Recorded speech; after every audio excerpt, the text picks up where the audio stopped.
අදත් මම ආවේ ඔයගොල්ලෝ එක්ක රසම රස කෑමක් හදන හැටි බෙදා ගන්න.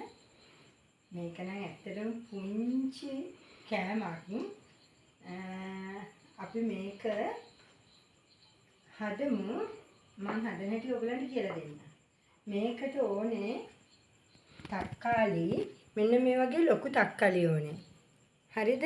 ලොකු තක්කාලි tuna ඕනේ. tuna ඕනේ.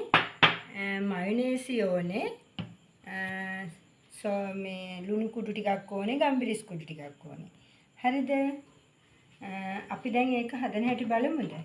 මම මේ තක්කාලි ගෙඩිය සෝදලා එහෙම අරගෙන තියෙන්නේ. මේක මෙන්න මෙහෙම රවුමට උඩින් කපා ගන්නවා. මෙන්න මෙහෙම. මොකද මේ කෑල්ල ඕනේ. ආයිත් අපිට ඕන වෙනවා. ඊට පස්සේ අපි මේ තක්කාලි ගෙඩිය ඇතුලේ තියෙන තක්කාලි ටික අපි මේක සූර ගන්නවා. මේකට දා ගන්නවා. මේ භාජනයේට මෙන්න මෙහෙම මේ තක්කාලි ගෙඩිය ඔක්කොම ඇතුලේ තියෙන ටික මේකට ගන්න ඕනේ. මෙන්න මෙහෙම. දකින්න. මෙන්න මේ වගේ තක්කාලි ගෙඩිය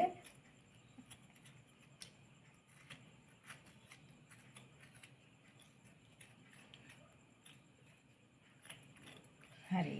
ඔන්න බලන්නකෝ දැන් තක්කාලි ගෙඩිය මෙන්න මේ වගේ තියෙන්න ඕනේ. හරිද? හරි. ඊට පස්සේ අපි මේක ටිකක් තව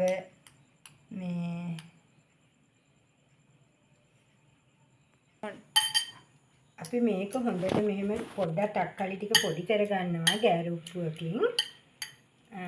ඊට පස්සේ අපි මේකට දාගන්නවා tuna.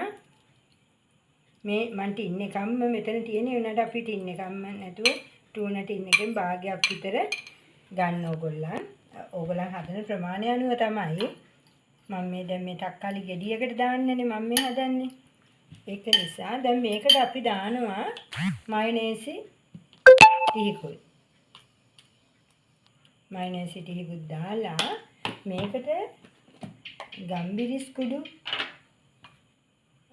තේ හැඳි කාලක් වගේ දානවා. හරිද? ඊට පස්සේ salt එකෙන් තේ හැඳි කාලක් වගේ දානවා. හරි. දැන් අපි මේක හොඳට මික්ස් කරගන්නවා. මේක මික්ස් කරලා මේකට දානවා බැසිල් කොළ.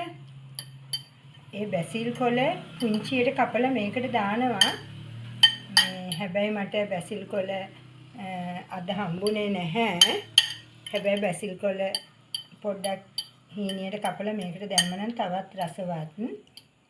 ඊට පස්සේ අපි දැන් මේක මෙන්න මේ තක්කාලි ගෙඩිය තියෙන්නේ මෙන්න මේ තක්කාලි ගෙඩියට මෙන්න මෙහෙම පුරව ගන්නවා. මේ හදාගත්තේ පේස්ට් එක. මේක මෙහෙම පුරව ගන්නවා. මෙන්න මෙහෙම පුරවලා අපි ඒ කපාගත්ත උඩ මේ පෙත්ත තියෙන්නේ ඒකෙන් අපි ආයෙත් මේක වහනවා. මේක වහලා අපි මේ මෙහෙම හදාගෙන ඔයගලන්ට පුළුවන් ඉතින් ඔයගලන් ඉන්න ගෙදර ඉන්න කට්ටියට තක්කාලි ගෙඩිය ගානේ හදාගෙන මේක මේ බෝල් එකකට දාලා ෆ්‍රිජ් එකේ තියන්න ඕනේ විනාඩි 30ක් විතර. විනාඩි 30ක් විතර තියලා ඕගොල්ලන්ට මේක අරගෙන ඕනනම් රෑ කෑමට ගන්න පුළුවන්. ඕගොල්ලන්ට නැත්තම් හවස් වෙලාවක ඕගොල්ලන්ට කැමති වෙලාවක මේක කන්න පුළුවන් කූල් කරලා ඉවරලා පැය භාගයක් විතර තියලා. මේ මම ෆ්‍රිජ් එකේ තියලා ගත්ත තක්කාලි ගෙඩි තුනක් තමයි තියෙන්නේ. මේක දැන් හොඳට කූල් වෙලා තියෙන්නේ. මේ තක්කාලි ගෙඩි හොඳට කූල් වෙලා තියෙන්නේ. මේක කනකොට ඇත්තම හරිම රසයි. මේ